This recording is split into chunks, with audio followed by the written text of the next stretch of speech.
Philippe Lamberts, bonjour. Vous êtes député européen, coprésident du groupe des Verts et ici au Parlement européen, vous semblez devenir Monsieur Non. Vous êtes contre tout, contre le glyphosate, contre l'accord avec la Turquie, contre le PNR, contre le secret des affaires. On va y revenir. Mais d'abord, au bar de l'Europe, je vous ai servi un petit verre de vin blanc luxembourgeois. Le Luxembourg qui a d'autres spécialités, comme bien sûr les cadeaux fiscaux secrets aux entreprises qui ont été révélés par l'affaire LuxLeaks. Alors, il y a quand même quelque chose de bizarre. Le procès LuxLeaks vient de commencer. Et qui trouve-t-on dans le box des accusés? Les lanceurs d'alerte et les journalistes qui ont révélé la vérité, et pas les multinationales ou l'État luxembourgeois qui a organisé un système de cadeaux fiscaux un peu contestable. Alors, en effet, il ne se trouve pas dans le box des accusés, mais la Commission européenne a déjà condamné le Luxembourg, la Belgique, les Pays-Bas à récupérer une série de ces cadeaux fiscaux. Alors, bien sûr, pour qu'aussitôt ces pays exige de ne pas recevoir cet argent, autrement dit, ne s'oppose à l'injonction faite par la Commission. Et en effet, c'est quand même paradoxal que le lanceur d'alerte par qui ces révélations sont arrivées, des révélations qui, me semble-t-il, sont favorables à la défense de l'intérêt général, cette personne, vu l'actuelle loi luxembourgeoise sur les révélations de ce genre de données, eh bien, se retrouve dans le box des accusés. C'est inacceptable. Et donc, la bonne nouvelle, c'est que l'actuel gouvernement luxembourgeois, dont le ministre de la Justice est vert d'ailleurs, essaye de faire évoluer cette loi pour qu'en effet, on évite ce genre de situation à l'avenir. Mais, paradoxalement, à un moment où, au niveau de l'Union européenne, et ça a été un de nos noms d'il y a 2 semaines, adopte une directive qui protège plus encore ce qu'on appellerait les secrets d'affaires. Autrement dit, tout ce qu'une entreprise décide de faire partie de son domaine secret, dans son petit domaine réservé, est réputé secret d'affaires et sa révélation est passible de poursuite, à moins que les révélations portent sur des actes illégaux. Mais ça, vous ne le savez pas toujours à l'avance. Alors, cette directive sur les secrets des affaires, elle a été votée à l'unanimité ici. Elle n'a pas été votée à l'unanimité, je vous rassure. Nous avons été plus de 100, je pense 131 à nous y opposer. La majorité l'a adopté. À 10 jours après les révélations de Panama Papers, donc la suite un petit peu de LuxLeaks, c'est à une échelle 11,5 millions de documents, vous vous rendez compte. Clairement, c'était pour nous complètement indécent. D'autant plus que, et c'est finalement ça un peu le fil rouge de notre opposition, c'est que la plupart des lois et règlements adoptés ici au niveau européen sont de plus en plus des lois demandées par les milieux d'affaires. Et en particulier, je dirais, pas par les PME, mais par les multinationales. L'Union européenne est lobbytimisée? C'est pas lobbytimisé. Nous avons une classe politique, je suis désolé d'utiliser ce terme-là, mais malheureusement, il est approprié, qui a décidé de faire la volonté des grandes entreprises, parce que ce qui est bon pour BNP Paribas, ce qui est bon pour Deutsche Bank, ce qui est bon pour Volkswagen, paraît-il, est bon pour la France, pour l'Allemagne et donc pour l'Europe. Or, chacun sait, et Thomas Piketty l'a bien montré, que pour l'instant, la richesse n'arrête pas de se concentrer dans des mains toujours moins nombreuses. Et ça, c'est le produit de politiques qui sont outrancièrement favorables, non pas aux innovateurs, non pas aux créateurs de valeur, mais bien aux rentiers qui exploitent en fait les positions de pouvoir que leur donne la taille de leur multinationale. Mais certains disent que vous en faites un petit peu trop et que cette directive sur le secret des affaires va protéger en quelque sorte les lanceurs d'alerte, parce qu'il y a quand même des limites au secret d'affaires. Alors, c'est tout à fait vrai.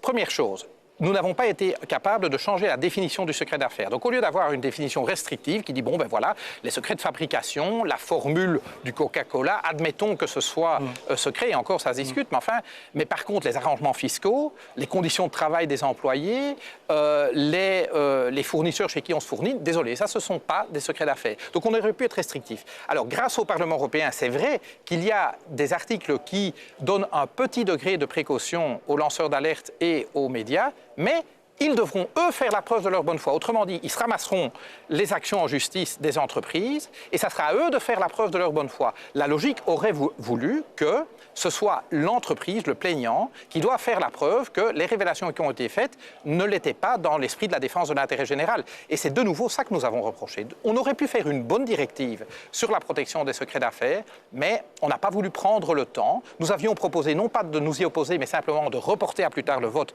et de s'assurer d'une bonne protection des médias et des secrets d'affaires. Une majorité a dit il faut passer en force, il faut le faire tout de suite. Nous pensions que c'était inacceptable. Alors, regardez cette image, Philippe Lamberts. Il y a quelques jours, Angela Merkel est allée en Turquie. Elle a visité un camp de réfugiés, visite qu'elle a faite avec le Premier ministre turc. Aujourd'hui, vous réclamez que l'on mette fin à l'accord qui prévoit de renvoyer les réfugiés en Turquie. Vous estimez que cet accord est immoral et illégal ? Absolument, immoral et illégal. Immoral parce que les Européens décident en réalité de se mettre à genoux devant la Turquie au nom de la logique du pas de ça chez nous.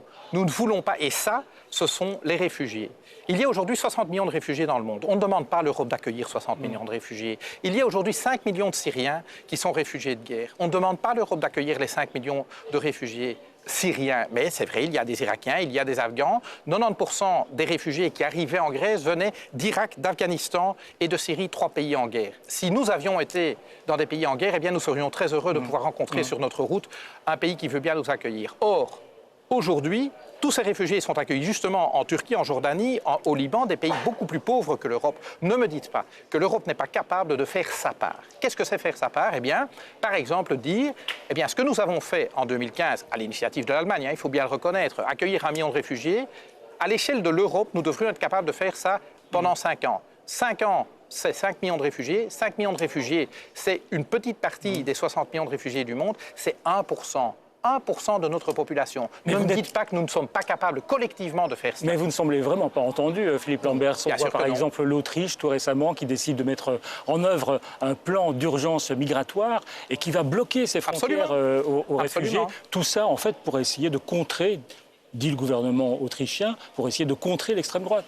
Tout à fait. Je pense que ce sont des mesures malvenues, mais de nouveau, je pense qu'il faut rappeler où sont les responsabilités. Au début de la crise de l'asile, il y a 3 pays qui ont vraiment fait leur part. Et l'Autriche en faisait partie. C'était l'Allemagne, l'Autriche, la Suède. Alors depuis, la Suède et l'Autriche ont fait marche arrière. L'Allemagne a forcé un accord avec la Turquie. Mais imaginez qu'à ce moment-là, les 28 États de l'Union, ou au moins une coalition, avec la France, avec le Benelux, avec l'Espagne, avec les pays scandinaves, se soient mis ensemble pour accueillir les réfugiés, eh bien, on n'en serait pas arrivé à faire ce deal avec la Turquie et à voir ces réactions qu'on a vues en Suède et en Autriche. Et donc la responsabilité, c'est d'abord tous les États européens qui n'ont pas voulu prendre leur part. Philippe Lamberts, prenez-vous une petite boule surprise. Allez, avec une question surprise que vous allez lire à haute voix. Alors, je dois la lire à haute voix, on va voir. Brexit or not Brexit? Alors, faites un pari. Je pense que les électeurs britanniques vont voter pour rester dans l'Union européenne. Ils vont avoir un sursaut. Je pense qu'ils vont avoir un sursaut. D'ailleurs, ils s'observent déjà. Alors, bien sûr, les instituts de sondage, on connaît leurs limites. Ce que je crois, c'est qu'à la fin des fins, ils vont se rendre compte que ce qu'on leur dépeint comme à la fois enfer actuel au sein de l'Union européenne et paradis demain, c'est probablement un petit peu exagéré. Tout comme d'ailleurs leur décrire un enfer si le Royaume-Uni sortait. Mais je fais le parallèle avec le référendum écossais. Tout le monde pensait que ce serait extrêmement serré, le maintien de l'Écosse dans le Royaume-Uni, avec toutes les difficultés que cela pose, à gagner avec 10 points d'écart. Ça a été 55-45. Et donc je pense, ou je fais confiance peut-être au bon sens des citoyens britanniques, je pense qu'ils doivent réaliser que le temps de l'Empire britannique, où c'était la seule superpuissance du monde, ce temps est révolu et que si le Royaume-Uni veut retrouver de la souveraineté, c'est en la partageant avec les autres États européens. Philippe Lamberts, merci d'être venu au bar de l'Europe. Avec plaisir. Et même si ça vous brûle la gorge, on va goûter ce petit vin luxembourgeois. Avec plaisir.